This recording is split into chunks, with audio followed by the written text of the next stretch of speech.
안녕하세요. 저는 40대 후반의 남자입니다. 제가 이렇게 누군가에게 사연을 보내게 될 줄은 몰랐는데 막상 쓰려니 어색하고 그러네요. 나이가 들고 사업을 하다 보니 제 이야기를 하기보다는 다른 사람들의 이야기를 들어야 할 때가 많아 그런 것 같기도 하네요.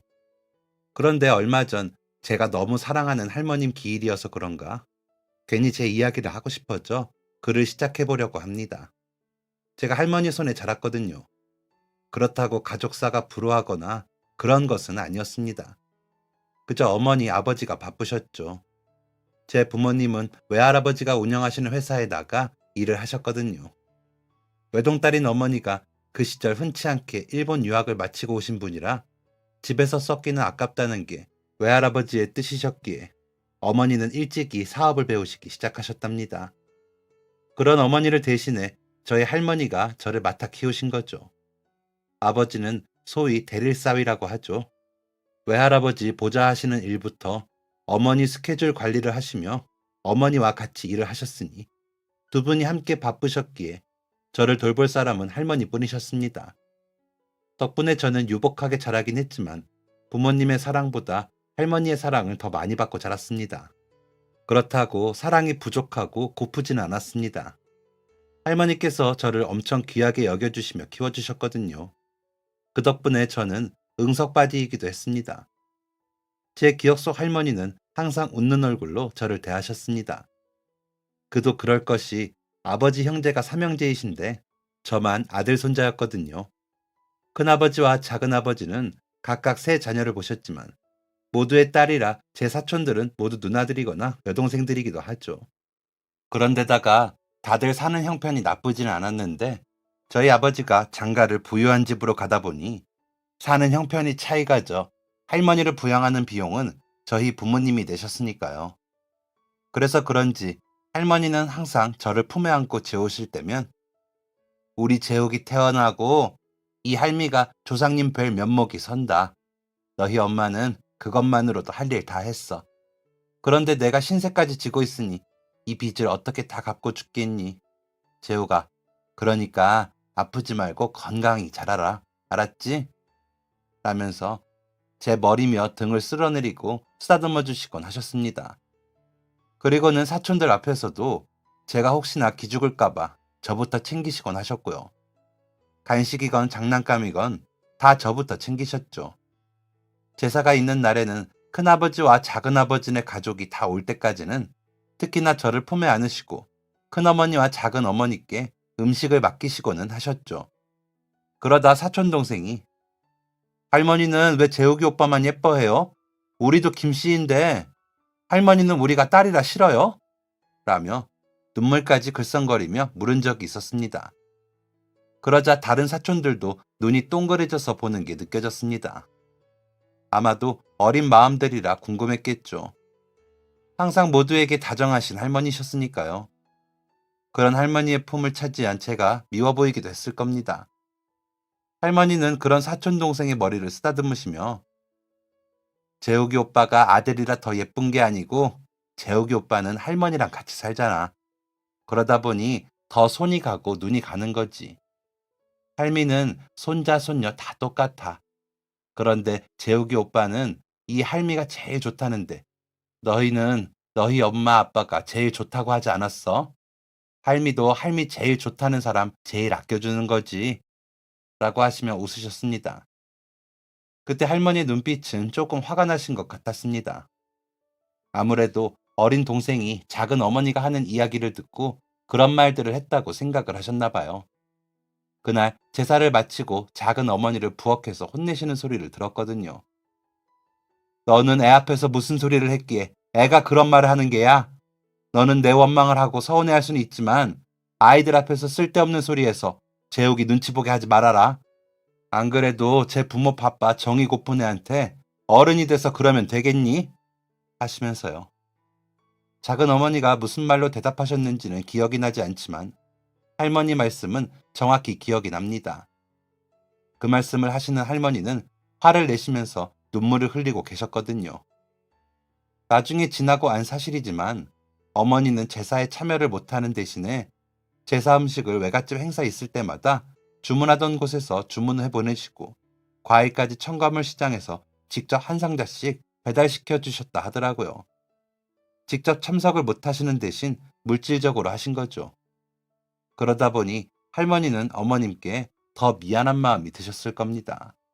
번번이 집안 행사를 어머니가 보낸 돈으로 치르는 일이 많아졌으니까요. 그런데 작은 어머님이 아이들에게 엄한 소리를 해 사촌 동생이 따지듯 그런 이야기를 하니 할머니는 마음이 복잡해지셨겠죠. 할아버지께서 돌아가시기 전까지만 해도 저희 친가도 어디 가서 아쉬운 소리 할 정도는 아니었다고 들었습니다. 그러다 보니 어머니와 아버지도 비슷한 집안 수준의 사람들끼리 만나 연애를 하셨겠죠. 하지만 큰아버지가 결혼을 하시고 제일 큰 사촌 누나가 태어나던 해에 할아버지는 갑자기 돌아가셨답니다. 너무 급작스러워 장례식장 가는 것도 주변에서 알아봐 주시고 정신없이 장례를 치르고 나니 할아버지가 남기신 유산이라고는 집 한 채뿐이었답니다. 말씀은 안 하셨지만 사업이 점점 어려워지던 중이었고 큰아버지가 장가 보내고 남은 돈이 없으셨던 거죠. 그나마 대기업에 다니던 큰아버지는 제 앞가림을 했지만 대학을 졸업하기 전이었던 작은아버지께서는 자신만 받은 게 없다며 원망이 커 손을 벌리기 일쑤라고 하셨습니다. 그때마다 도움을 준 건 저희 어머니셨고 그러다 보니 아버지는 점점 더 외할아버지와 어머니의 일을 돕는 것을 집중하실 수밖에 없었을 겁니다. 가족이 손을 벌린 만큼 아버지가 메꾸고 싶으셨겠죠. 하지만 아무도 당당하지 못한 만큼 앞에 나서기보다 뒤에서 보조하시는 것에 만족을 하셨을 겁니다. 그런 아버지의 마음을 할머니는 헤아리셨겠죠. 그래서 저를 더 아끼고 귀하게 대하셨을 겁니다. 자신의 아들이 처갓집에서 흠이라도 잡힐까 싶어서요. 그런데 작은 어머니가 생각 없는 말들로 아이들 사이를 가르고 할머니 앞에서 눈물까지 글썽이게 만들었으니 할머니가 얼마나 속상하셨겠습니까? 그런데도 저는 내심 기분이 좋았습니다. 할머니가 저를 아끼고 예뻐하시는 게 그저 좋은 철딱선이었다고 할까요? 할머니는 그날 밤 저를 안고 이 할미는 우리 재욱이만 있으면 돼. 다들 뭐라고 하건 우리 재욱이만 잘 크면 이 할미는 됐다. 라며 속삭이는 걸 듣고 기분 좋게 잠이 들었습니다. 할머니가 눈물을 흘리셔서 훌쩍이셨다는 걸 깨달은 건 그 후로 오래 지나서였지만 그날 밤은 기분 좋게 잤습니다. 그 일이 있고 돌아온 명절엔 작은 아버지네 식구들은 아무도 오지 않았습니다. 작은 아버지도 일이 바쁘다는 전화만 할 뿐 나타나지 않았죠. 할머니는 그래도 모른다며 작은 아버지 몫의 음식을 챙겨 놓으셨지만 결국 그 음식들은 주인을 찾지 못했습니다. 어머니는 명절에도 바쁘실 때가 많았지만 그때만큼은 연휴 내내 할머니 댁에 같이 계셨습니다. 아버지와 함께 사촌 누나들, 동갑 사촌과 큰아버지가 함께 편을 먹고 윷놀이도 했습니다. 외갓집에는 외할아버지와 일하시는 분들 뿐이라 할 수 있는 놀이가 없었는데 그렇게 명절을 보내니 저는 신이 났습니다. 큰어머니와 어머니는 할머니를 도와 음식을 하시느라 정신이 없으셨지만 간간히 웃음소리가 나고 간식도 많이 내주셔서 좋았던 기억이 납니다. 전에는 왜 이런 명절을 보내지 못했는지 모르겠지만 그때 처음으로 명절 같은 명절을 보냈던 것 같습니다. 아버지와 큰아버지는 중간중간 심각한 얼굴로 이야기를 나누시긴 하셨지만 곧 아무 일도 없던 것처럼 놀이를 가르쳐 주셨습니다. 너무 어려서 어른들이 이야기가 어떤 이야기인지 알 수가 없었지만 뭔가 낯설고 다른 때와 달라 주변을 살폈던 기억이 납니다. 그러는 와중에도 저는 할머니 곁에 가 할머니 무릎에 앉았다가 주변에서 비비적거리기도 하면서 주변을 맴돌았습니다. 그런 저에게 큰어머니가 우리 재욱이가 할머니 바라기구나. 어머니 적적하시진 않겠어요. 손자가 효도 다 하네요. 웃으며 말을 하시자 어머니가 제가 더 살폈어야 하는데 어머님이 너무 잘 봐주셔서 제가 너무 마음을 놓고 있어요. 그런데 재욱이가 이제는 할머니 없이 못 지내니 제가 너무 죄송할 뿐이죠. 일한답시고 너무 밖으로 돌아서 아이에게도 미안하고요. 라며 눈물을 닦으시더라고요. 그때 처음으로 아, 우리 엄마도 나를 사랑하시는구나. 일 때문에 어쩔 수 없이 나와 떨어져 있구나 라는 생각을 했던 것 같습니다. 저를 아끼고 사랑하는 사람은 할머니뿐이라는 생각을 할 때도 있었거든요. 그런데 어머니가 눈물까지 보이며 그렇게 말씀해 주시니 그간 좀 허전했던 마음이 꽉 차게 느껴졌습니다. 할머니는 그런 어머니께 애미가 애쓰는 거 다 안다. 괜한 소리 마라.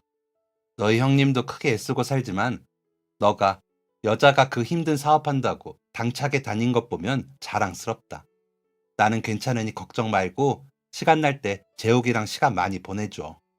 또 애들은 부모 품이 필요한 거다. 둘 다 바쁜 거 아는데 그래도 아이들은 부모랑 같이 있기만 해도 좋을 때가 있는 거야. 큰애가 아이들을 얼마나 잘 보살피는지 내가 요즘 배운다고 하는데 그래도 할미가 하는 건 부족하겠지 라고 하시며 웃으셨습니다. 큰어머니는 재욱이한테 뭐라도 더 해주시려고 나한테 얼마나 물으시는지 몰라.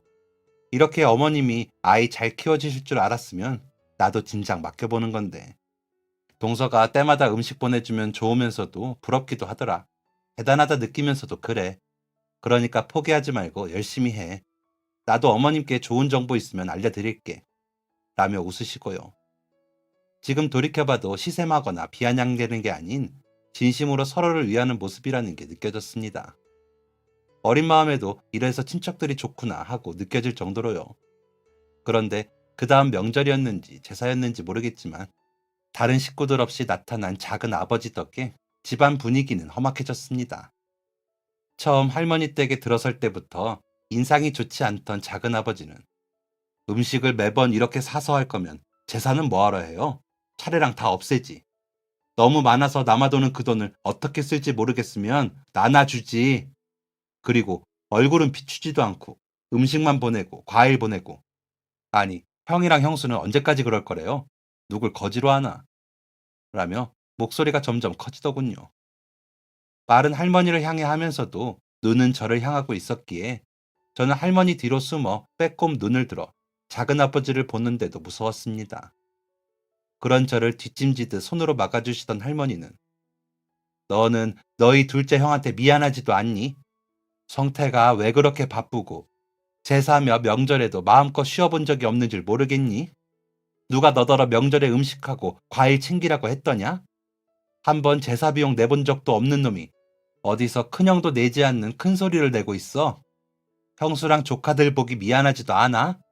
라며 조곤조곤하지만 힘이 들어간 말투로 말씀을 하셨습니다. 저를 잡은 할머니의 두 손에 힘이 들어가는 게 느껴져 할머니가 화가 났다는 게 저한테까지 전달되고 있었습니다. 더 무서웠죠. 그런 할머니께 작은 아버지는 참나 여유 있는 형제 덕 그거 조금 본 거 가지고 지금 괄시하는 거예요? 아버지 돌아가시고 나한테 해준 게 뭐가 있어요? 집 한 채도 못 해주고 전세만 겨우 해줬잖아요.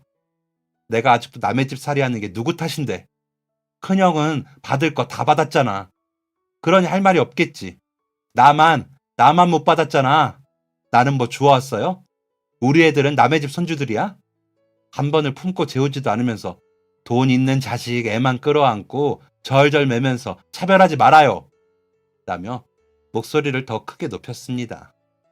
그러자 듣기만 하던 큰아버지께서 이 못난 자식아, 그게 어머니께 할 말이야? 정말 몰라서 그러는 거냐? 아니면 모른 척하고 가족들한테 돈이라도 뜯어내고 싶은 거냐?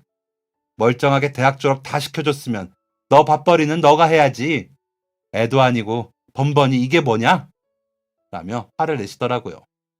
그러자 작은아버지는 뭐 달라고 하면 나한테 줄 돈은 있고 대접을 못 받으니 그 값이라도 받아야겠다고. 작은형, 그 정도는 해줄 수 있잖아. 아무리 대리사회라도 그만한 중견기업에서 비서실장이라는 사람이 그 정도도 못 해주겠어? 난 긴 소리 안 해요. 우리 아버지 집에 저 애 맡긴 값이라고 생각하라고 해요.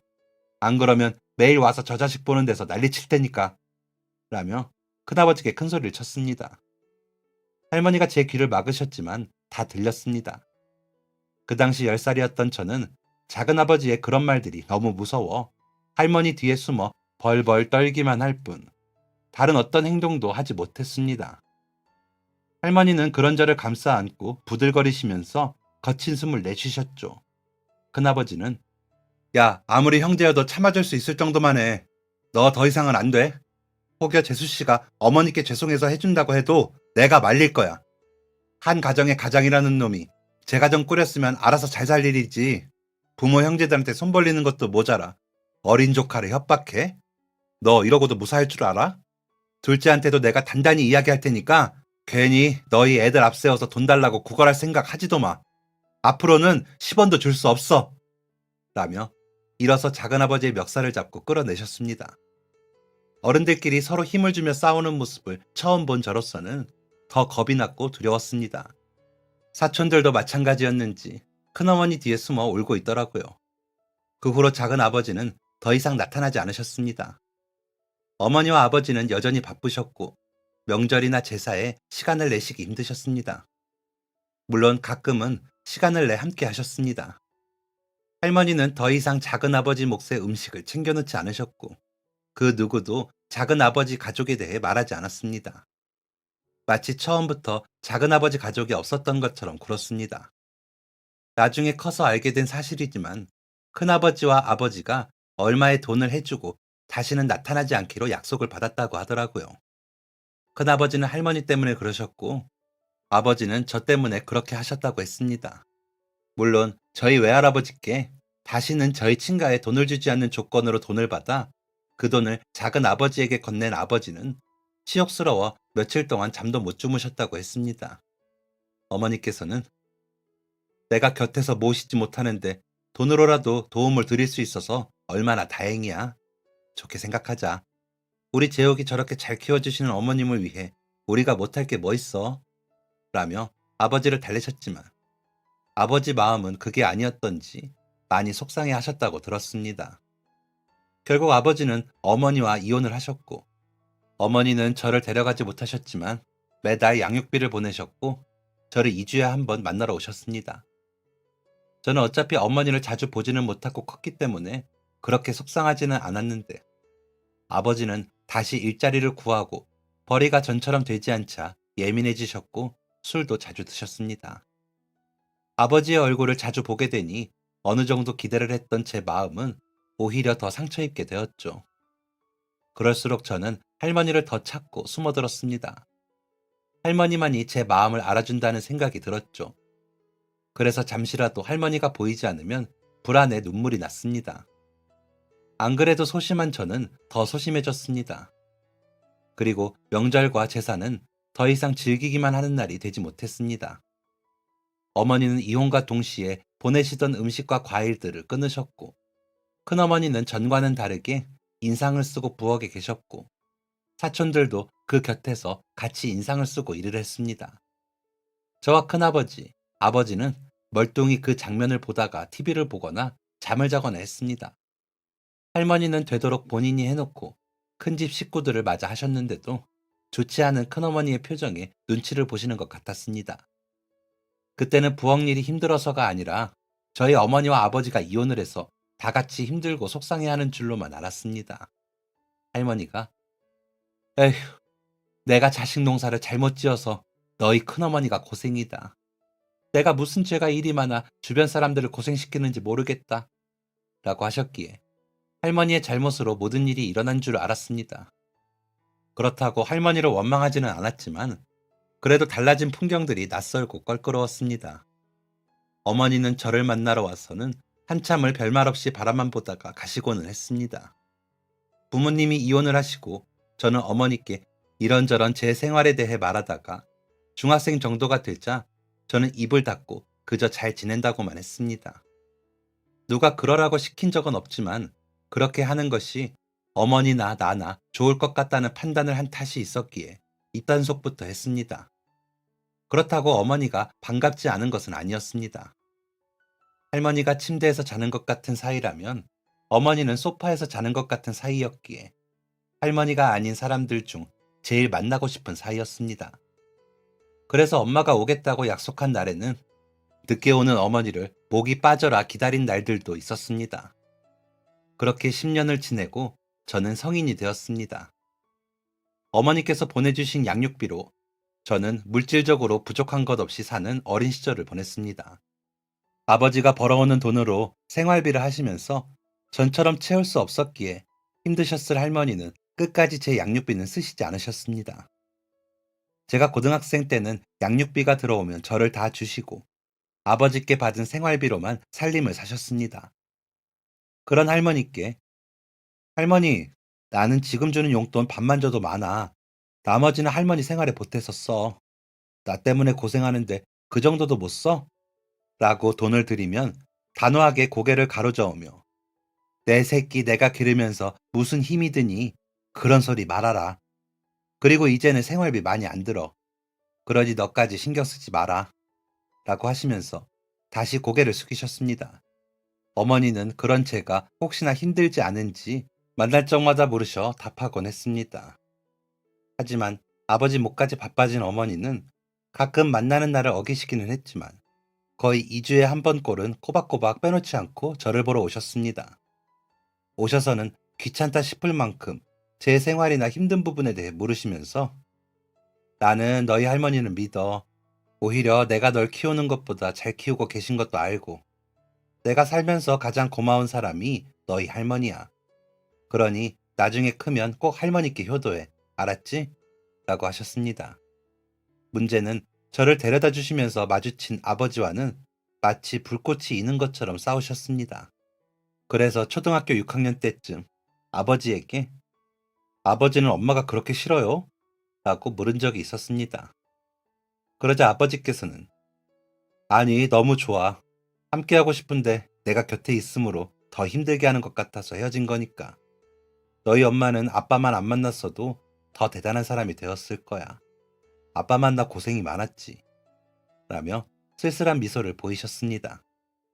같은 질문을 어머니께 했더니 바보 같은 사람이지 않니? 그깟 돈 더 있는 사람이 더 내면 어떻다고. 자존심 내세우며 힘들게 사는 게 속상해서 그러지. 아빠가 안 계셔서 엄마가 많이 힘들거든. 우리 재욱이 아빠인데 어떻게 미워하겠어? 라는 대답을 들었습니다. 결국 서로 아직도 사랑하지만 주변에 의해 헤어진 부모님을 이해하기란 아직 어린 저에게는 힘든 일이었습니다. 그래서 할머니께 할머니, 엄마랑 아빠는 바보 같아요. 아직도 서로 엄청 좋아하는데 얼굴만 보면 싸우고 미워하는 척해요. 그냥 좋으면 좋다고 하면 되는 거 아니에요? 라고 이야기를 하며 울었습니다. 그래도 부모님이 이혼을 하신 건 속상했으니까요. 그런 제 모습을 가만히 보시던 할머니는 너희 엄마랑 아빠가 둘 다 나쁜 사람들이 아니라 그래. 마음을 감추지를 못하겠는데 같이 있어서 서로를 행복하게 못하겠으니 멀리서 바라보는 방법을 선택한 거지. 재욱이 말처럼 서로 좋다고 하면 그만인데 두 사람을 힘들게 하는 사람들이 있다 보니 서로에게 피해를 주지 않으려는 거야. 이 할미 탓이다. 에휴, 이 불쌍한 것들을 어떻게 하면 좋으냐. 우리 재욱이만 소가리를 하는구나. 라며 제 눈물을 닦아주셨습니다. 그때도 그저 막연히 부모님 탓이 아닌 다른 일들이 원인이 되어 두 분이 헤어지신 거구나 하고 말았습니다. 하지만 점점 더 시간이 지나고 보니 어머니는 외할아버지 눈치를 보시느라 아버지는 작은아버지의 말도 안 되는 돈 요구를 못 견뎌 서로를 놓아주셨다는 걸 알게 되었습니다. 그 덕분에 저는 할머니를 붙들고 쓸쓸한 마음을 가슴속에 품은 채 자라야 했던 것이었습니다. 사춘기 때는 그런 사실에 화가 나기도 했습니다. 더 이상 만나지도 않는 외할아버지와 작은아버지에 대한 적개심과 분노가 일기도 했죠. 찾아가 따져볼까도 싶었지만 저는 그러지 못했습니다. 할머니가 슬퍼하실 생각을 하니 감히 함부로 그런 행동도 못하겠더라고요. 그래서 할머니께 좋은 손자가 되려고 부단히 노력했습니다. 공부도 열심히 했고요. 할머니가 기뻐하시는 모습을 보고 싶었거든요. 그래서 공부건 운동이건 닥치는 대로 열심히 했습니다. 오로지 할머니가 바라시는 좋은 대학에 입학하겠다는 다짐뿐이었습니다. 그리고 보여주고 싶었습니다. 외할아버지와 작은아버지한테요. 그들이 고려하지도 않고 멋대로 굴었지만 나는 잘됐다는 것을요. 그래서 목표 대학에 입학하기 위해 열심히 공부했습니다. 그런데 제가 고등학교 3학년에 올라갈 무렵 외할아버지가 노안으로 돌아가시게 되었습니다. 아버지는 열일 제쳐두고 외할아버지 장례를 치르는 일을 도맡아 하셨습니다.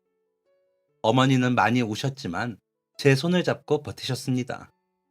외할아버지 장례에는 엄청 많은 사람들이 왔습니다.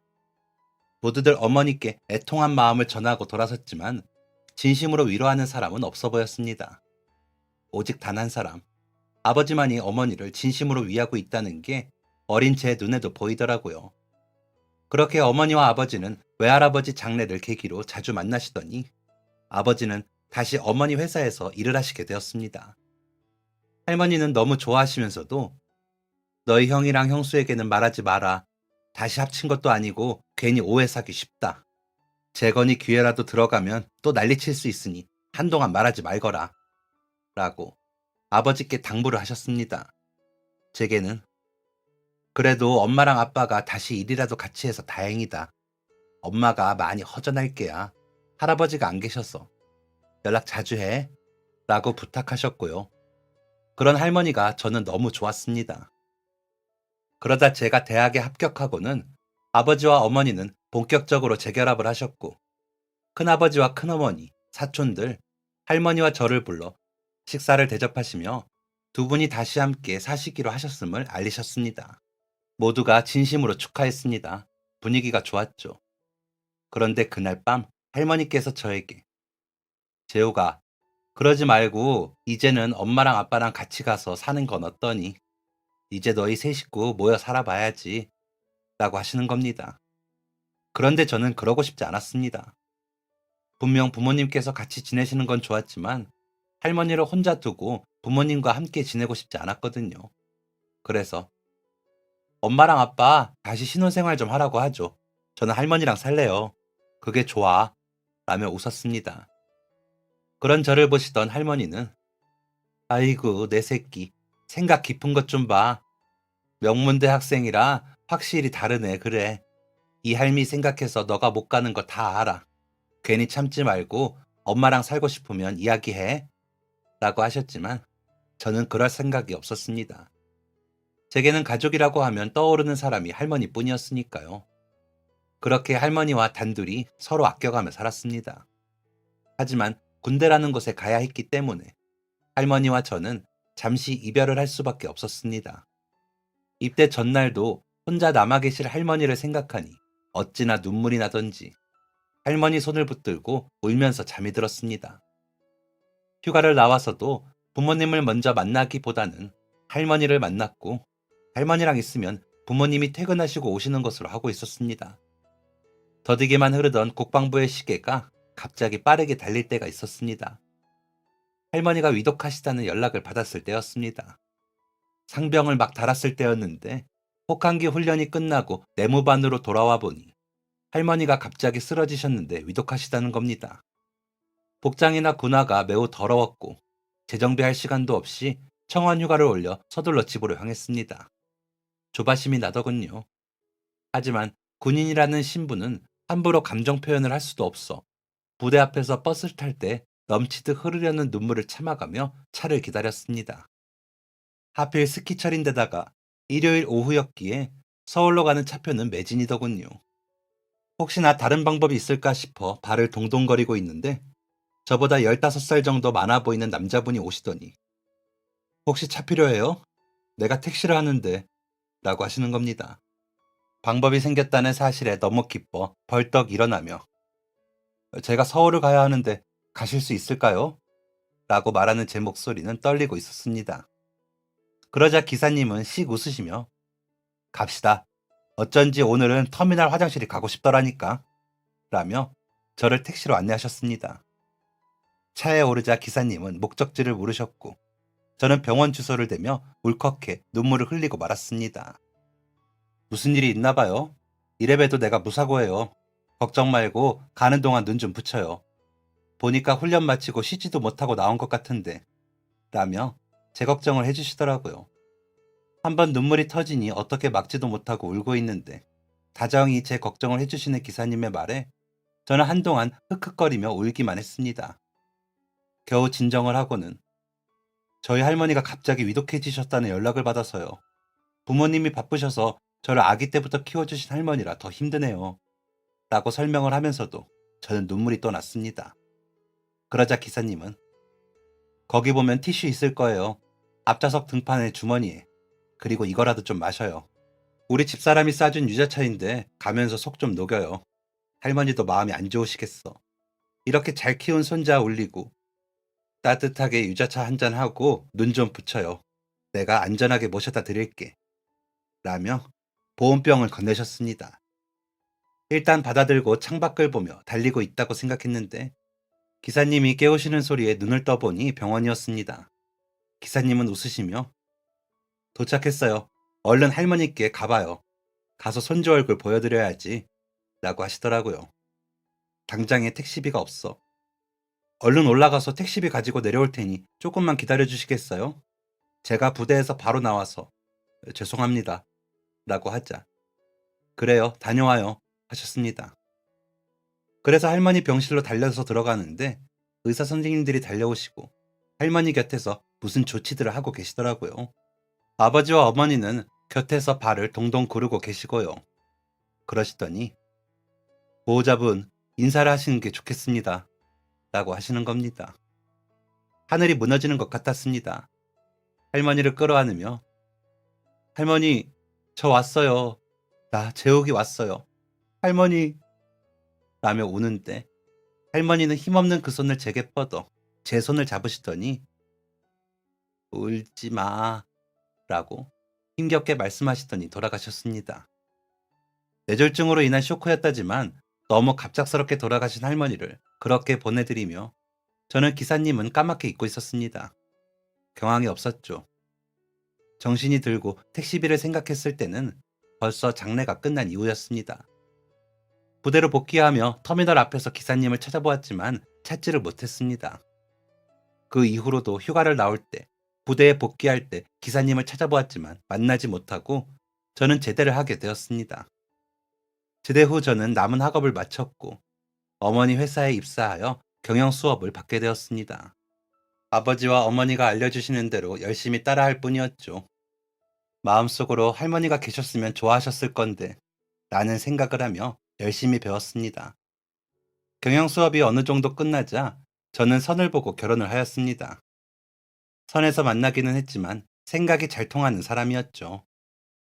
항상 흐트러짐 없이 정돈되어 있는 듯한 분위기가 좋았습니다. 그리고 제가 할머니를 그리워하는 그 마음을 이해해 주더라고요. 할머니와 함께 살던 집을 제가 구입을 해 리모델링을 해서 신혼집으로 살게 되었습니다. 할머니 장례식장에 나타난 작은 아버지라는 사람은 그 집 판돈에 관심이 무척 많더라고요. 큰아버지는 그런 작은 아버지와 더 이상 얽히기 싫다는 듯이 얼른 팔아서 나눠주자고 하시기에 제가 시세 가격을 주고 샀습니다. 할머니와의 추억이 고스란히 있는 그 집을 그냥 팔 수가 없겠더라고요. 그래서 그 집을 사두고 틈나는 대로 들러 마음을 쉬고는 했었고요. 결혼을 하면서 다른 집으로 이사를 가기보다 그 집에서 생활하고 싶더라고요. 그래서 이야기를 했더니 흔쾌히 할머니 물건을 보관할 수 있는 방이나 창고를 만들어 짐을 옮기고 공사를 해요. 저는 괜찮아요. 라며 웃는 그녀에게 반해 결혼을 결심하였습니다. 아내는 첫인상보다 더 좋은 사람이었습니다. 장인 장모님께서도 밝고 친근함을 잘 표현해 주시는 분들이라 좋더라고요. 어머니와 아버지께서도 아내와 잘 지내셨고 아내를 예뻐해 주셨습니다. 그렇게 무탈이 저는 결혼도 하고 아이도 낳으며 나이를 먹었습니다. 그러다 어느새 40대에 막 걸쳐졌을 때였습니다. 할머니 기일이 지나고 며칠 동안 마음이 좋지 않았습니다. 유난히 할머니가 그리워서요. 그래서 평소 잘 하지도 않는데 술을 한잔 하고는 대리기사님을 불러 집으로 향했습니다. 인사를 하고 뒷자리에 앉았는데 기사님께서 손님 괜찮으세요? 저희 집사람이 타준 따뜻한 유자차가 있는데 좀 드릴까요? 속 좀 풀 겸 드시고 출발하시죠. 하시면서 보온병 뚜껑에 유자차를 한 잔 주시더라고요. 그래서 감사합니다 하고 받아 마시고 맛있네요. 사모님이 음식 솜씨가 좋으신가 봐요. 유자차만 마셔도 알겠어요. 라고 말씀드리니 부지런하고 손도 야무져요. 매 겨울 초입이면 꼭 직접 담가서 겨울 내내 이렇게 타서 챙겨주거든요. 라고 하시는데 어디선가 들어본 이야기 같았습니다. 그래서 혹시 기사님 전에 간성에서 택시 안 하셨습니까? 하고 물으니 어이쿠, 어떻게 하셨습니까? 혹시 군 생활을 거기서 하셨나요? 그럼 제 택시 한 번은 타셨겠네요. 라며 반가워하시는 겁니다. 저 모르시겠어요? 그때 할머니 병원에 데려다 주셨던 이라고 하자 차 안쪽 룸미러 거울 넘어 저를 보시는 것 같더라고요. 그러시더니 그 상병님이신가요?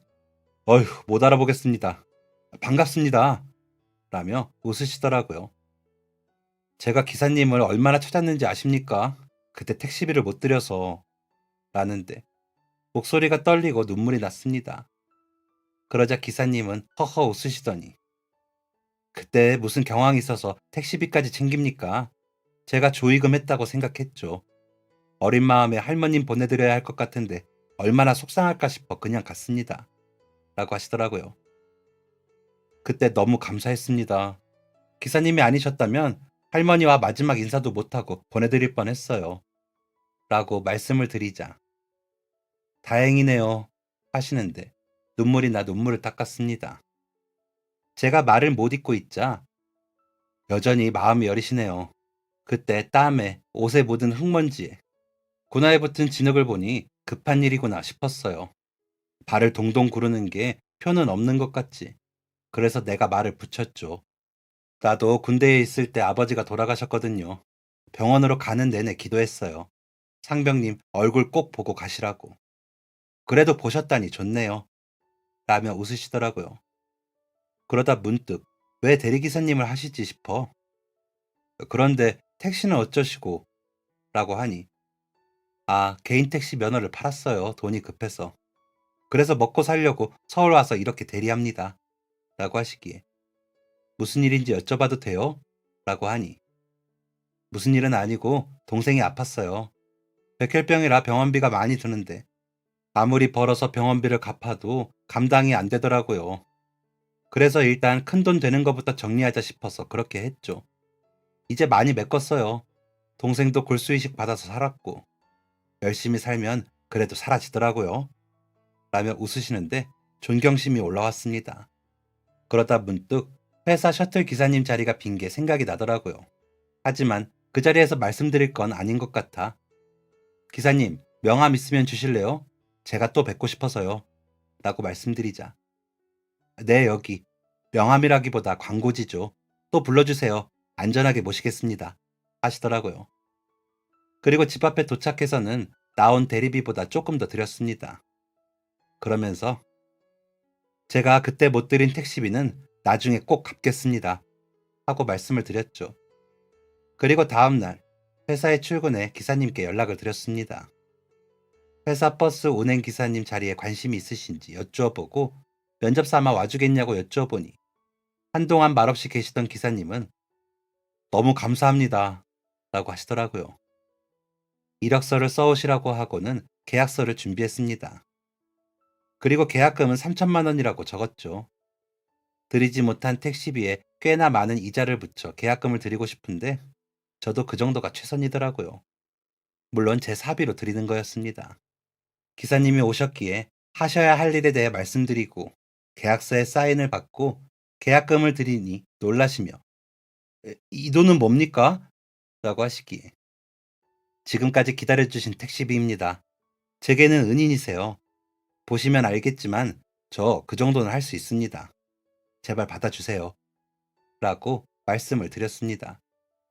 그러자 기사님께서는 고개를 푹 숙이고 우시면서 안 그래도 집 이사를 좀 해야 하는데 집사람이 돈이 모자라다고 하더라고요. 이렇게 도와주시니 제가 라며 어쩔 줄 몰라 하셨습니다. 그래서 도움이 되었다니 다행입니다. 이제야 마음이 좀 가볍네요. 앞으로 우리 잘해보아요. 라고 말씀을 드리고 다음 날부터 지금까지 함께 일하고 있습니다. 아내에게 말했더니 기사님 가족을 초대해 같이 식사도 하자고 해서 그렇게 하고 종종 자리를 마련하고 있습니다. 부모님도 기사님이 너무 성실하시다며 좋아하시고요. 기사님 덕분에 직원들 출퇴근길이 안전하고 좋아진 것 같아 제가 덕을 보는 느낌입니다. 그런데도 회사에 굳은 일이 있으면 다 찾아서 해주시는 기사님을 보면서 성실에 대해 다시 한번 배우고 있습니다. 작은아버지도 저렇게 성실하셨다면 할머니가 속 좀 덜 썩다가 돌아가셨을 텐데 하는 생각도 들고요. 요즘도 여전히 돈 이야기하고 다니신다기에 아버지가 자리 하나 제안하셨더니 끝까지 일 시키겠다고? 와, 있는 놈들이 더하다. 라며 제안을 거절하셨다고 들어 더 그런 생각이 듭니다. 성실하고 선량하게 살아야 할 사람이 그러지 못하면 인생이 얼마나 고달퍼지는지도 알겠더라고요. 그래서 저는 기사님이 더 좋은가 봅니다.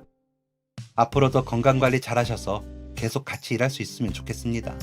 오래오래요. 여러분들도 선량한 마음과 성실함을 잃지 마시는 일상을 가지시길 바랍니다. 저도 더 열심히 살겠습니다. 그래야 할머니가 좋아하실 것 같아요. 부끄럽지 않게 살도록 더 노력하려고요. 지금까지 사연 들어주셔서 감사합니다. 사연이 재밌으셨다면 구독과 좋아요를 눌러주세요. 감사합니다. 안녕히 계세요.